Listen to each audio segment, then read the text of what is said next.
Welcome back Chauhan coaching classes के YouTube channel पर आप लोगों का एक बार फिर से बहुत बहुत स्वागत है। अपने पास बात चल रही थी क्लास 12 के जो सॉल्यूशन वाला चैप्टर यानी कि चैप्टर नंबर 2 उसके अपन लोगों ने कुछ वीडियोस यानी कि पार्ट नंबर 4 तक वीडियोस कंप्लीट आप लोगों को यूट्यूब चैनल के ऊपर अवेलेबल करवा दी गई है।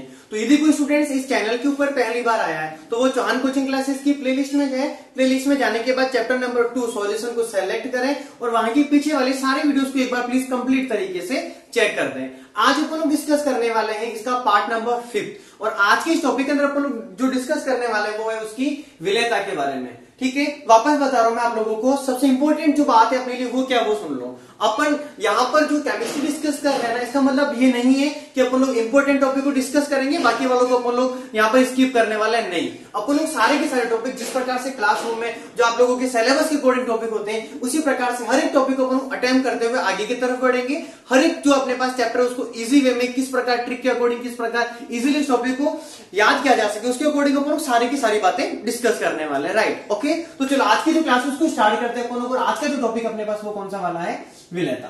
इस टॉपिक के अंदर अपन लोग बहुत सारे इसके अलग अलग पार्टिसिपेशंस भी पढ़ेंगे, जैसे ठोसों की द्रवों में विलेयता, गैसों की द्रवों में विलेयता।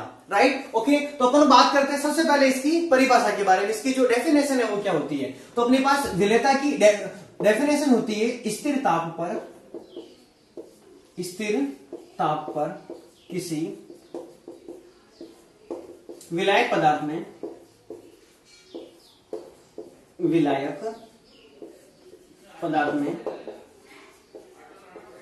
घुलने वाले विलेय पदार्थ की मात्रा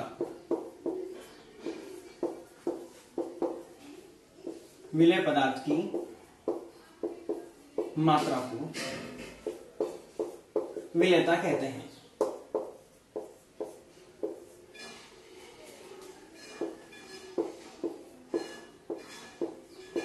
प्लीज बी अटेंशन हियर।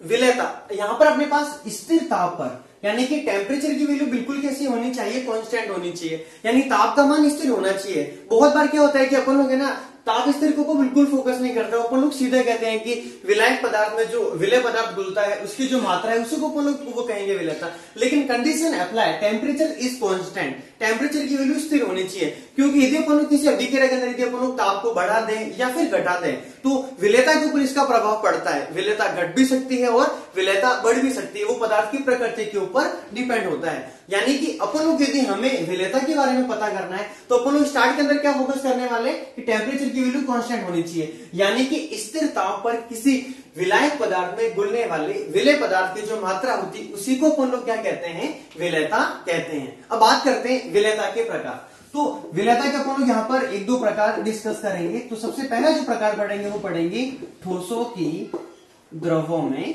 विलेयता। ठोसों की द्रवों में विलेयता। और जो दूसरा पार्ट डिस्कस करेंगे वो अपन लोग डिस्कस करेंगे गैसों की द्रवों में विलेयता। गैसों की द्रवों में विलेयता।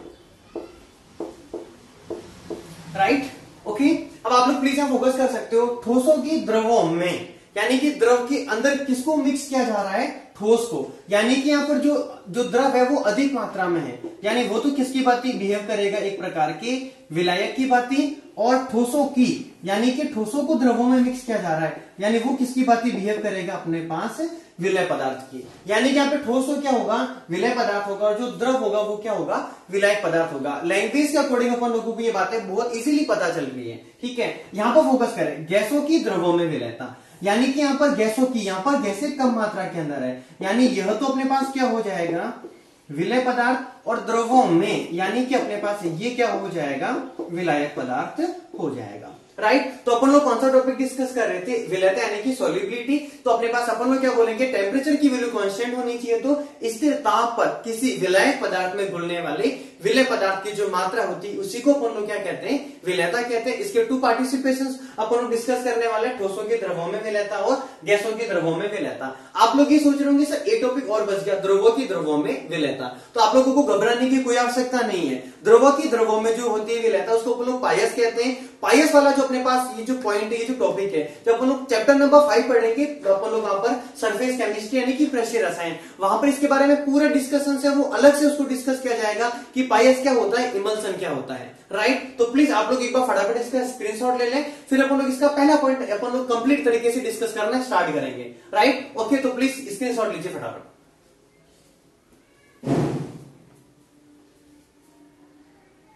सबसे पहला टॉपिक स्टार्ट करते हैं, ठोसों की द्रवों में विलयता। इन टॉपिक के अंदर अपन लोग कौन कौन सी बातें डिस्कस करेंगे वो समझा आप लोग सबसे पहले से। ठोसों की द्रवों में विलयता की टॉपिक डिस्कस कर रहे हैं तो अपने पास इसको इफेक्ट करने वाले कौन कौन से अपने पास कारक है तो उनके बारे में डिस्कस करेंगे, यानी कि इसको प्रभावित करने वाले कौन कौन से कारक है। तो ठोसों की द्रवों में जो विलयता है उसको प्रभावित करने वाले टोटल 3 कारक हैं। पहला कारक कौन सा है, पदार्थ की प्रकृति, यानी पदार्थ की प्रकृति का यहाँ पर जो इशू होगा वो ये होगा कि वो ध्रुवीय प्रकृति का है या फिर अध्रुवीय प्रकृति का है, राइट। ओके, तो अपन लोग यहाँ पर इसको अलग तरीके से वापस कंप्लीट तरीके से डिस्कस करेंगे कि यदि अपने पास कोई भी विलयन यदि उसके अंदर ध्रुवीय ध्रुवीय है तो क्या इफेक्ट पड़ेगा, अध्रुवीय अध्रुवीय है तो क्या इफेक्ट पड़ने वाला है। यानी जो प्रकृति के बारे में बात करेंगे, इसके नेचर के बारे में यदि कंप्लीट तरीके से डिस्कस करेंगे तो अपन लोग क्या करेंगे कि वहां पर जो अपने पास जो विलय और जो है विलायक वो अपने पास ध्रुवीय प्रकृति के है या अध्रुवीय प्रकृति के। दूसरी बात है टेम्परेचर यानी कि ताप, यानी कि जो अभिक्रिया है उसके अंदर जो अभिक्रिया हो रही है उस अभिक्रिया का प्रकार कौन सा वाला है, यानी कि इसका प्रकार हो सकता है कि वो उष्माक्षेपी है, हो सकता है कि वो कौन सा वाला है, उष्माशोषी है।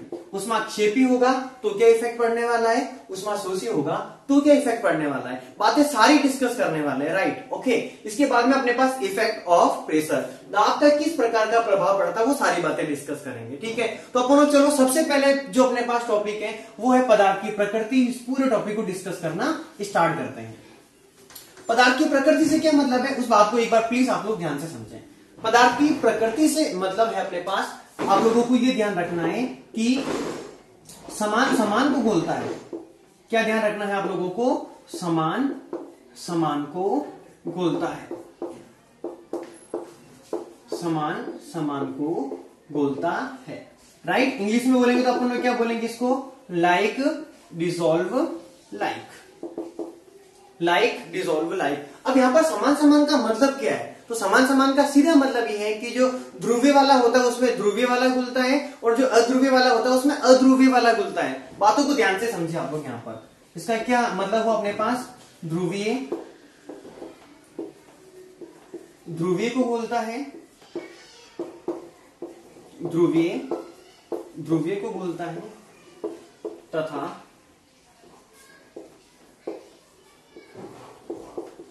अध्रुवीय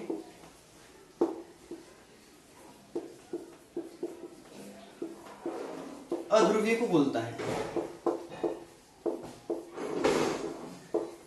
ठीक है। यानी कि अपने पास कुछ पदार्थ ऐसे होते हैं जिनकी ध्रुवीय प्रकृति होती है, कुछ पदार्थ ऐसे होते हैं जिनकी प्रकृति अध्रुवीय प्रकृति होती है। अब इन बातों को अपन ना नॉर्मल अपने प्रैक्टिकल के एग्जाम के अकॉर्डिंग भी समझ सकते हैं। सबको पता है ना, जो इंसान होते हैं वो क्या होते हैं, इंसानों के साथ में रहते हैं, जो जानवर है वो क्या होते हैं, जानवर के साथ में रहते हैं। तो यहाँ पर भी सेम कंडीशन, ध्रुवीय जो होगा वो क्या होगा, ध्रुवीय वालों के साथ में रहेगा, ठीक है। आप लोगों ने बहुत बार ऐसा भी देखा होगा ना कि जैसे कि कुछ स्टूडेंट्स होते हैं वो बहुत ज्यादा समझदार होते हैं, स्टडी के लिए बहुत ज्यादा सीरियस होते हैं, तो उनका ग्रुप अलग ही होता है, सारे समझदार बच्चे, सारे पढ़ने वाले बच्चे एक साथ रहते हैं। लेकिन कुछ जो स्टूडेंट है ना अपवाद के तौर पे होते हैं, मतलब उनका एक ही काम होता है, सिर्फ मस्ती मजाक में रहने का काम, तो वो वाला ग्रुप बिल्कुल अलग होता है। उसमें रहने वाले सारे के सारे एक ही प्रकार का काम करते हैं, ठीक है। यानी कि अपन लोग यहाँ पर क्या बोलने वाले कि समान समान को बोलता है। सेम कैटेगरी वाले सेम कैटेगरी वाले के साथ में जाएंगे, लेकिन यदि सेम कैटेगरी वाला किसी अदर कैटेगरी वाले के साथ चला गया ना तो वो अनकंफर्टेबल फील करने वाला है, राइट। यानी कि वो उसके अंदर घुलने वाला नहीं, उसकी घुल मिलने की क्षमता उसके अंदर बहुत कम हो जाएगी।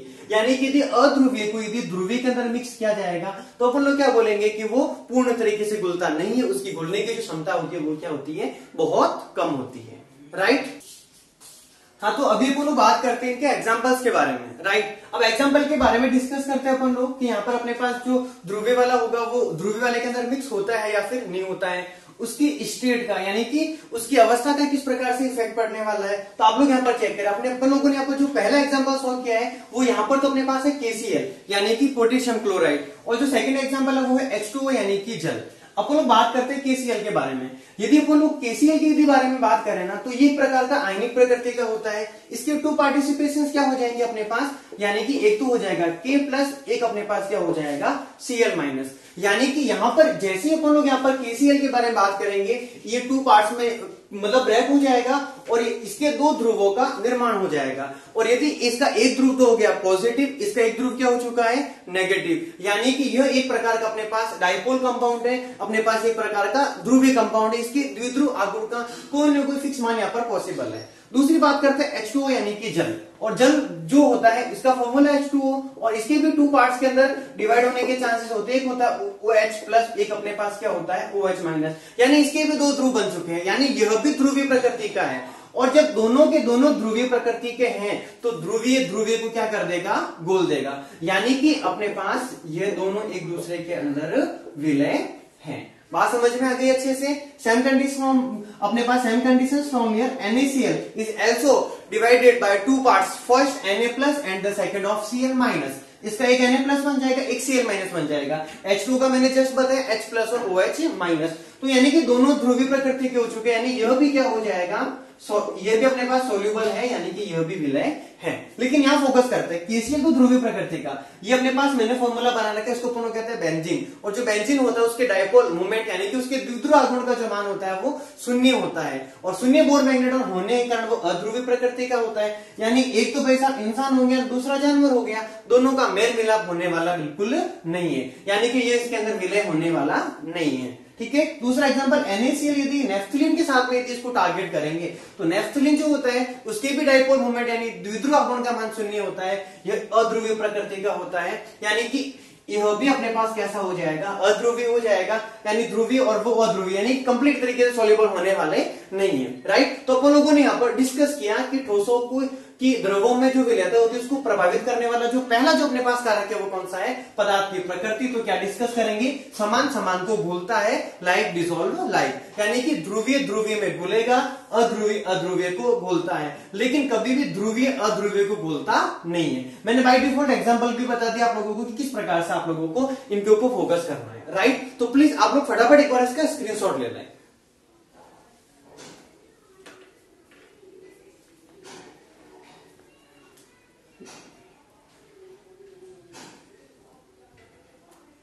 अब बात करते हैं ताप के प्रभाव के बारे में, टेम्परेचर के इफेक्ट के बारे में। ताप की जो प्रभाव के अंदर अपन लोग 2 टॉपिक डिस्कस करेंगे। पहली बात करेंगे ऊष्माक्षेपी प्रक्रम में क्या होता है, दूसरी बात करेंगे ऊष्माक्षेपी प्रक्रम क्या होता है। ठीक है। लेकिन दोनों में टेम्परेचर का इफेक्ट देखने से पहले, उसकी सोल्युबिलिटी वाली कंडीशन देखने से पहले अपन लोग ये बात करते हैं कि ऊष्माक्षेपी प्रक्रम होता क्या है या फिर ऊष्माशोषी प्रक्रम यानी कि अभिक्रिया होती क्या है। तो ऊष्माक्षेपी प्रक्रम आप लोग प्लीज फोकस करना, ऊष्माक्षेपी, और क्षेपी का मतलब होता है कमी, यानी कि अपने पास अपन लोग बात करते हैं ऐसा प्रक्रम जिसमें उष्मा में कमी होती है, उष्मा के मान में कमी आती है, ऐसा प्रक्रम क्या कहलाता है, ऊष्माक्षेपी प्रक्रम कहलाता है। ऊष्माशोषी प्रक्रम यानी कि ऐसा प्रक्रम जिसमें शोषी का मतलब होता है शोषण करना, शोषण करने का मतलब होता है ग्रहण करना, यानी कि ऐसा प्रक्रम जिसमें उष्मा को ग्रहण किया जाता है क्या कहलाती है, ऊष्माशोषी अभिक्रिया कहलाती है। अपन लोग बात करते हैं, आप लोग प्लीज एक एग्जांपल के ऊपर फोकस करना। जैसे अपन लोग चाय बनाते हैं, चाय बनाने के लिए क्या कंडीशन होती है, वो प्रक्रम ऊष्माक्षेपी प्रक्रम होगा या ऊष्माशोषी प्रक्रम होगा। राइट। तो अपन लोग क्या बोलेंगे, वो एक प्रकार का ऊष्माशोषी प्रक्रम है, क्योंकि वो क्या करता है, ताप को उष्मा को ग्रहण करता है। अपन लोग जैसे ही गैस का बर्नर ऑन करते हैं, बर्नर ऑन करने के बाद में क्या होता है, हीट निकलती है ना, वो सारी हीट जो चाय वो क्या करती है, उसको ग्रहण करती है, यानी कि उष्मा का क्या करती है, शोषण करती है। उष्मा का शोषण जैसी करती है तो अपने पास क्या होने लग जाती है, चाय बनने लग जाती है। अब आप लोग बताना, यदि टेम्परेचर यदि अपन लोग चाय बना रहे हो, यदि टेम्परेचर को यदि और अधिक करेंगे अपन लोग तो क्या कंडीशन होने वाली है, विलयता उतनी ज्यादा स्पीड से होने वाली है और चाय उतनी ही स्पीड से बनेगी। यानी पहले बात करते हैं अपन लोग ऊष्माशोषी प्रक्रम में, तो इसमें क्या बोलने वाले अपन लोग, इस प्रक्रम में जैसे जैसे ताप बढ़ाया जाता है, जैसे जैसे ताप के मान में वृद्धि करते हैं,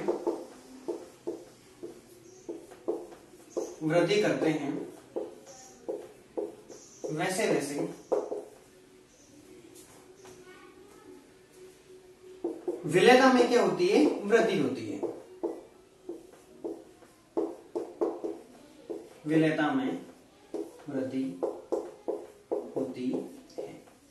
बात समझ में आ गई अच्छे से? तो क्या बोलने वाले हैं कि इस प्रकार में जैसे जैसे ताप में क्या करते हैं अपन लोग, वृद्धि करते हैं, वैसे वैसे विलेयता के मान में भी क्या होती जाती है, वृद्धि होती जाती है। अब यहाँ फोकस करना ऊष्माक्षेपी प्रक्रम में। ऊष्माक्षेपी प्रक्रम में क्या होता है, ऊष्मा का ह्रास होता है, यानी कि ऊष्मा के मान में कमी आती है, और जैसे जैसे ऊष्मा के मान में कमी आती जाएगी वैसे वैसे विलेयता बढ़ती जाएगी। और ऊष्माक्षेपी यानी कि ऊष्मा के मान में कमी हो रही है, मतलब ताप में कमी हो रही है। तो यहाँ पर कंडीशन अलग है, ताप में यदि कमी होगी तो विलेयता में क्या होगी, वृद्धि होगी, क्योंकि क्षेपी का मतलब भी क्या होता है, कमी होता है। तो क्या बोलेंगे अपन लोग, यस, इस प्रक्रम में जैसे जैसे ताप में कमी होती है,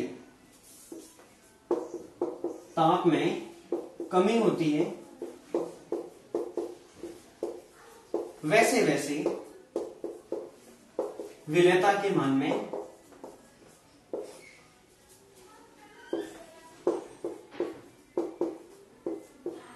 वृद्धि होती है।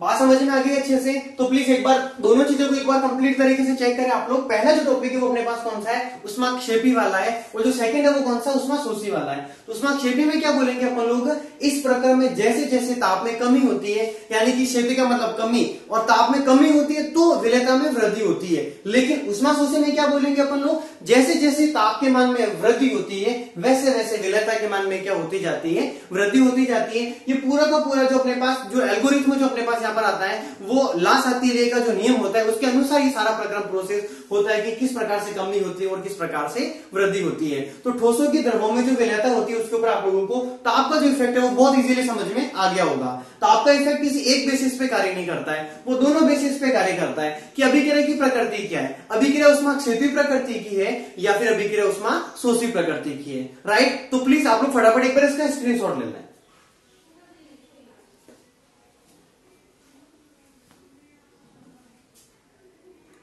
बाद में अपने पास इसका पॉइंट नंबर 4 यानी कि दाब का प्रभाव। ठीक है, दाब का जो प्रभाव यदि अपन लोग यहां पर बात करें ना ठोसों की द्रवों में विलेयता के ऊपर, तो आप लोग क्या प्लीज फोकस करना, एक तो होता है ठोस, एक अपने पास क्या होता है द्रव।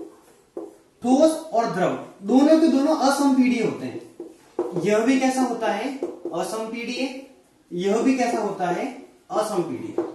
और संपीड़ित का मतलब क्या होता है कि अपना सब लोगों को अच्छे से पता है कि अपने जैसे घरों में जो एलपीजी गैस होती है, तो जो गैस होती है उसको अपन लोग क्या करते हैं, संपीड़ित करके, संपीड़ित करने के बाद वो क्या होती है, थोड़ी इकट्ठी हो जाती है, उसके बाद उसको गैस की टंकी में फिलअप कर दिया जाता है। यानी कि गैसों की संपीड़ितता होती है, उनको दबाया जा सकता है। लेकिन यहां पर अपन लोग यदि बात करें कि ठोसों को दबाओ, उसको प्रेशराइज करो, तो ये कंडीशन पॉसिबल नहीं। अपन लोग जैसे क्या करते हैं, अपने पास किसी बाइक की जो टायर के अंदर की हवा कम पड़ जाती है, अपन लोग क्या करते हैं, पंप से हवा भरते हैं ना, जैसे उसको प्रेशराइज करते हैं, जैसे उसके ऊपर हम लोग जो प्रेशर है मतलब जो दाब लगाते हैं अपन लोग, तो क्या होता है कि वो गैस संपीड़ित होती है। और वो गैस संपीड़ित होती है मतलब वो क्या होती है कि चारों तरफ से उसको दबाते हैं तो वो किसी एक स्थान के ऊपर इकट्ठी हो जाती है। राइट? लेकिन ठोसों को यदि अपन लोग प्रेशराइज करेंगे, किसी भीत के जाकर के धक्के मारेंगे कि हाँ ये दीवार दब जाएगी, तो सिचुएशन पॉसिबल नहीं है। इसी प्रकार से जो द्रव होता है वो भी कैसा होता है, असंपीडीय होता है। दोनों की प्रकृति असंपीडीय होने के कारण ठोसों की जो द्रवों में विलेयता होती है, उस विलेयता के ऊपर किसी प्रकार का कोई प्रभाव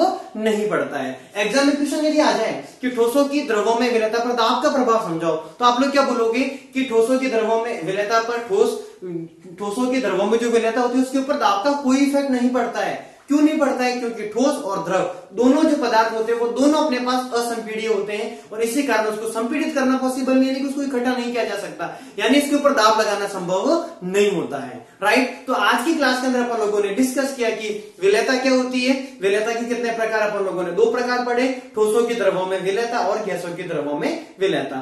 इसके बाद में अपन लोगों ने वापस ठोसों की द्रवों में जो विलेयता है उसको पूरा डिस्कशन किया, उसको प्रभावित करने वाले 3 कारक पढ़े। पहला कारक कौन सा था अपने पास, उसकी उसकी प्रकृति, यानी कि समान समान को बोलता है, ध्रुवीय ध्रुवीय को बोलता है और अध्रुवीय अध्रुवीय को बोलता है, लेकिन ध्रुवीय कभी भी अध्रुवीय को बोलता नहीं है। इसके बाद अपन लोगों ने उसके बाय डिफॉल्ट एग्जांपल तक पढ़े थे कि NaCl को यदि जल में घोल दे तो दोनों ध्रुवीय प्रकृति के होते हैं और पदार्थ उसके अंदर इजीली विलय हो जाएगा। लेकिन यदि NaCl को यदि बेंजीन के अंदर विलय किया जाएगा तो NaCl तो ठोस अवस्था में होता है, यानी कि वहां पर अपन लोग बात करते हैं वो उसकी जो प्रकृति वो ध्रुवीय होती है, जबकि इधर बेंजीन कैसा होता है, अध्रुवीय होता है और उसका उसके अंदर विलय होना बिल्कुल भी पॉसिबल नहीं है। तो वो तो पढ़ लिया अपन लोगों ने उसकी प्रकृति। फिर बात की थी ताप के प्रभाव के बारे में। ताप के भी अपने पास दो इफेक्ट थे, एक बार तो ऊष्माक्षेपी प्रक्रम में अलग कंडीशन, एक बार ऊष्माशोषी के अंदर अलग कंडीशन। ऊष्मा जो शेपी में अपन लोगों ने क्या पढ़ा, ऊष्माक्षेपी में अपन लोगों ने डिस्कस किया कि जब किसी अपने पास यदि कोई प्रक्रम यदि ऊष्माक्षेपी प्रक्रम है तो उसके ताप के मान में यदि कमी की जाती है तो उसकी विलयता में क्या हो जाती है, वृद्धि हो जाती है। इसके बाद अपन लोगों ने दूसरा टॉपिक डिस्कस किया था ऊष्माशोषी अभिक्रिया। ऊष्माशोषी में क्या था कि ताप के मान में जैसे जैसे वृद्धि की जाती है वैसे वैसे विलयता के मान में भी वृद्धि होती है। और last and final topic discuss किया था अपने पास टेम्परेचर और इफेक्ट, ये इसका तीसरा इफेक्ट था। ठीक है, ओके। दाब के प्रभाव में क्या बताया कि ठोस और द्रव जो होते हैं, यानी कि ठोसों के द्रवों में विलयता होती है तो ठोस और द्रव दोनों के दोनों असमपीढ़ी होते हैं, इस कारण दाब का किसी प्रकार का कोई इफेक्ट नहीं पड़ता है। तो आज की क्लास अपन लोगों ने कंप्लीट की। नेक्स्ट क्लास के अंदर अपन लोग जो टॉपिक डिस्कस करेंगे वो करेंगे गैसों के द्रवों में विलयता, जो कि बहुत ही इंपॉर्टेंट टॉपिक है। आप लोग चैनल की वीडियोस के ऊपर बने रहे, सारी जो वीडियोस को आप लोग अच्छे तरीके से देखें, उनके नोट्स बनाते रहे और यदि आप लोगों को पीडीएफ की आवश्यकता हो तो डिस्क्रिप्शन बॉक्स के अंदर आप लोगों को मेरे मोबाइल नंबर अवेलेबल हो जाएंगे, आप लोगों को नोट्स भी अवेलेबल करवा दिए जाएंगे। तो चलो फिर मिलते हैं वापस नेक्स्ट वीडियोस के अंदर, तब तक के लिए ऑल द बेस्ट।